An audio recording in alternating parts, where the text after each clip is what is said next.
Hey, my friends, it's Matt. This is the 10-Minute Bible Hour podcast, and I want to say welcome back to everybody who's been doing this for a really long time. Let's continue to marvel at the fact that we have been inching our way through the book of Matthew together since, we were babies, and it's really, really fun that this is something that we've shared together, that we're learning about together. Thanks for making it a part of your day. Also, I know that some of you are here for the very first time ever, and you've never been a part of this podcast before, and you haven't been here since you were a tiny little baby, and you're like, this is a little bit intimidating because I'm walking into a podcast that's kind of established. They probably have their own little inside baseball language and little jokes and stuff that they tell, and I don't know if I'll know when to laugh or what to do. Nonsense! You're welcome. You can just jump right in here and be a part of it immediately. This is one of those things that's an open circle where the circle is always expanding, and if you're in and you're here, you're just in and you're here. You will pick up on all the little details and nuances really quickly.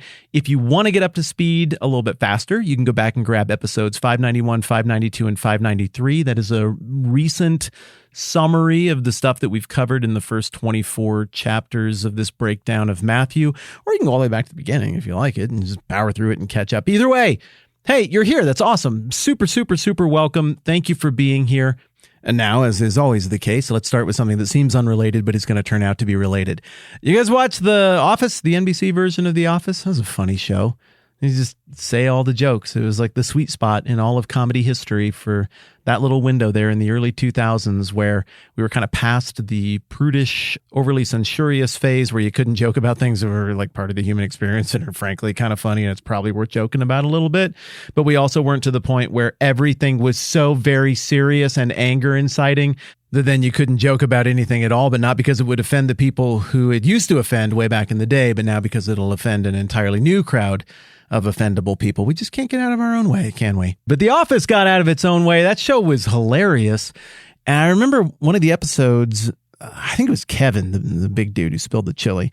They were maybe a hockey rink or something, and he was going to test for melanoma or prostate cancer or something. And then he gets the news. Everybody's been kind of wondering how it's going to go. And he comes over and he's like, well, it was negative. And Michael, the boss, Steve Carell's character, who's socially unaware and also goes really big, and that's the source of the comedy of the show. He takes the word negative to mean bad because it usually is bad, and he gives him a big hug, and the joke is that he doesn't understand the difference between a negative test and a positive test, and then when you're talking about medicine, you're hoping, generally speaking, for a negative test because it means you don't have the thing. I over-explained the joke, but here's where it fits into what we're talking about. We're in Matthew chapter 24, and Jesus just employed language that seems kind of backwards. It seems like he's saying something positive. It seems like he's exhorting people to a certain state of mind, a certain perspective that is good and Jesus-y. But he used an example that generally we think of as being bad and negative, or at least morally confusing. And the passage we're looking at is in Matthew 24:42. This comes on the heels of Jesus giving a big, long speech about how things are going to be as we get toward the end of time, as history unfolds, and what that means for the people who believe in Jesus and want to follow him, but they're like, I don't know, where's it all going? He gives all of this talk about how you can know a few things, but there's a lot of things you're not going to know. And then he says, in light of all of that paraphrases mine. No, he actually says this, therefore, keep watch, because you don't know on what day your Lord will come, talking about the return of the Son of Man, the return of Jesus. But understand this, if the owner of the house had known at what time of night the thief was coming, he would have kept watch and would not have let his house be broken into. So you also must be ready, because the Son of Man will come at an hour when you do not expect him. Okay, the big picture theology stuff, Jesus' point, we covered all of that yesterday. I don't think it's very confusing at all. Be alert and be ready. If you know a big thing is coming, you'll be more attentive than you normally would be, and something important won't sneak by you. But here, in the analogy, the thief who comes and breaks into somebody's house and steals stuff, which I think is generally regarded as, bad, is analogous to the Son of Man, to the return of Christ. So in this analogy, I guess you or the disciples who Jesus is talking to would be the homeowner. So you got to be ready. So wait a minute. Does that mean the Bible's saying being a burglar is a good idea, or that Jesus is some kind of burglar? Obviously not. But it's one thing for me to just be like, well, I bought a microphone on the internet and I went to college one time and there were classes and so I'm pretty authoritative. And if I say it doesn't mean that, then it doesn't mean that because I said it and you can just rest easy. It's another thing entirely for us to just be like, we all have eyes and we can read things. So let's just look at other parts of the New Testament and see if this stands out as being like the one weird place where Jesus uses a negative example to illustrate a positive point, or if there are others. And because there's still several minutes left of podcast time, you can probably guess, haha, there are others. This isn't the only time he does this. So let's look at the examples and think about why he does this from time to time. All right. One of my favorite parables in all of the Gospels, like top two. I think Wheat and the Tares is my favorite. I think this parable of the shrewd manager over in Luke 16 is my secondest favoritist. And this is one where Jesus tells a story about a rich man who has this manager who's accused of wasting his possessions. So the guy's like a jerk and he's mismanaging things. And then the owner calls in the manager. Is like, hey, what's this I hear about you? Give an account of your management because you can't be a manager any longer. So he's going to can him.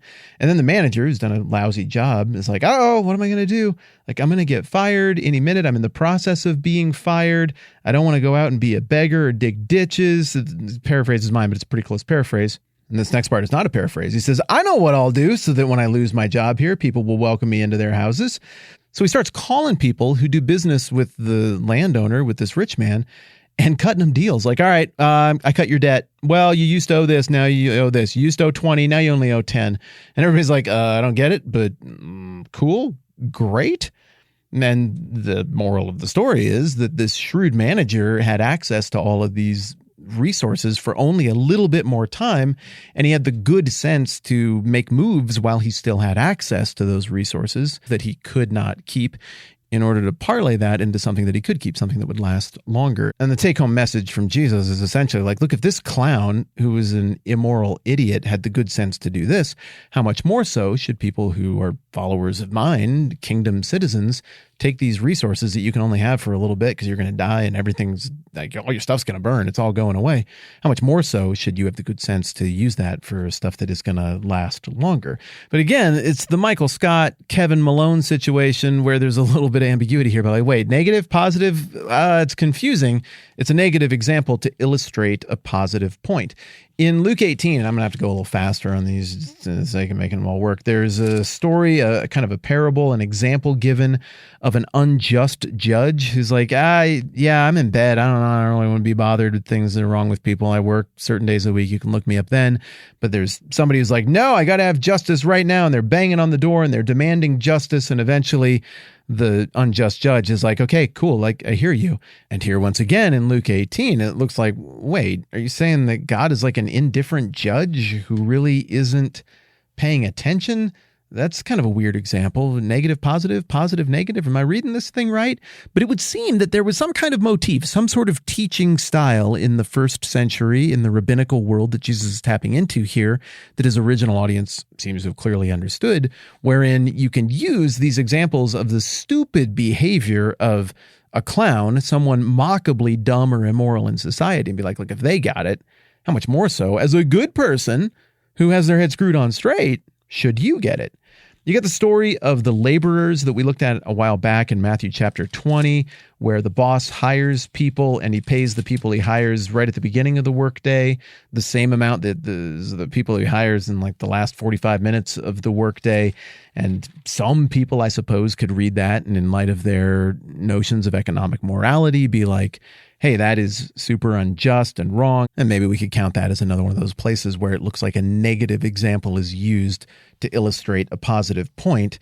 Then you got the parable of the talents that we're going to get to in the next chapter, Matthew chapter 25, where the master gives certain resources to 3 different people and 2 of them get a return on it. And the third one's like, I didn't steal it or anything. I just buried it because I know how you get. And I figured you wouldn't want me to lose it. So here it is back. It's all there. And the master is like, no, not impressed. And that guy gets in serious trouble. Well, isn't that a little bit mean? Is this a negative example used to illustrate a positive point? Maybe it counts. I think definitely this next example from Matthew 10 counts as one of these negative examples to illustrate a positive point. And that is just Matthew, I think it's verse 16, right? Matthew 10:16, sending you out like sheep among wolves. Therefore be as shrewd as serpents and innocent as doves. Well, it wasn't the serpent the thing that was like, It's like the devil or something way back in the creation narrative, like came and tricked the woman and like caused the fall of everything. And isn't the serpent going to have his head crushed by Jesus? Doesn't the Bible say something like that somewhere? Like, why would you want to be like a serpent? Well, negative example to illustrate a positive point. Then you got the parable of the wedding feast in Matthew chapter 22, which seems like it's really nice as you're going through it. But then as you get to the end, the host of the feast is like, hey, well, what the heck? Like, why didn't you have on like wedding clothes? We're going to do wedding clothes. It's a good feast. What do you think? This is some kind of like joke feast? Hey, get him out of here. And he throws the guy out. That one's a little more ambiguous because I think the original audience might have viewed that as being a positive example, illustrating a positive point. But I know lots of modern readers who interpret that as being one of these, again, negative examples to illustrate a positive point. Matthew 13, the kingdom parables stuff. There's a bunch of big parables and micro parables in there. And one of the micro parables is the parable of the yeast. And it's about how yeast, just like it works through everything, it doesn't take very much. Well, yeast or leaven throughout the Old Testament is bad. It's a metaphor for sin. So it seems like that parable counts as another one of those negative examples to illustrate a positive point. The point is, though, that this is not an isolated incident in Matthew chapter 24. And if it were, I think that would throw into confusion an already kind of confusing and difficult chapter in Matthew 24.